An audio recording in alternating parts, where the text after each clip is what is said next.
Guys ఐఐటీలో ఎన్ఐటీలో వీటిలో ఒకవేళ JEE mains JEE advance qualify కాకుండా మనకు సీట్ రాలేదు అంటే మనం వీటిలో ప్లాన్ చేసుకోవచ్చు అంటే బేసికల్లీ ఇక్కడ చాలా హార్డ్ రియాలిటీ ఒకటి చెప్తాను. సో ఇప్పుడు ఐఐటి అనేది టాప్ టైర్ 1 కాలేజ్ కిందకు వస్తుంది. ఈవెన్ ఎన్ఐటీస్ కూడా కొన్ని ఎన్ఐటీస్ టైర్ 2 కాలేజెస్ కిందకు వస్తాయి. సో ఇది మనం అర్థం చేసుకోవాలి. సో అయితే ఇక్కడ ఏంటి అంటే ఈ ఐఐటి ఎన్ఐటి కాకుండా విఐటీలో మనం జాయిన్ అవ్వచ్చా అంటే ఇక్కడ విషయం ఏమవుతుందంటే విఐటి బాగాలేదు అని నేను చెప్పను. వెన్ కంపారిటివ్లీ ఐఐటి వీటితో పోల్చుకుంటే మాత్రం అంత గొప్ప కాలేజ్ అయితే కాదు. సో డెఫినెట్లీ ఐఐటి అనేది టాప్ కాలేజ్, తర్వాత ఎన్ఐటి, వీటి తర్వాత ఇది. సరే మనకు అక్కడ రాలేదు కాబట్టి మనం ఇక్కడ విఐటిలో మనం ప్లాన్ చేసుకోవాలి అంటే ఎస్ ప్లాన్ చేసుకోవచ్చు. సో ఇక్కడ విఐటి చెన్నై, భోపాల్, అమరావతి ఇట్లా ఓవరాల్ గా 4 బ్రాంచెస్ లో ఉంది. అండ్ ఓవరాల్ ఐటీ సీట్స్ చూసుకుంటే 420 సీట్స్ ఉన్నాయి. సో ఈ రోజు మనం లాస్ట్ డేట్ ఒకటి అప్లై చేసుకోవాల్సింది దీనికి సంబంధించింది.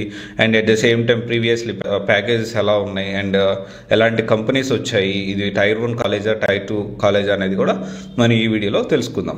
అయితే ఈ విఐటి అనేది జనరల్గా ఏంటి అంటే 1984లో స్టార్ట్ అయింది. దాదాపు 66 యూజీ ప్రోగ్రామ్స్, 58 పీజీ ప్రోగ్రామ్స్ ఉన్నాయి, 2 ఎంటెక్ సంబంధించిన కూడా ఉన్నాయి. అండ్ ప్రజెంట్ అయితే దీనికి సంబంధించిన అప్లికేషన్ రిలీజ్ అయింది. ద లాస్ట్ డేట్ వచ్చేసి మార్చ్ 31కి.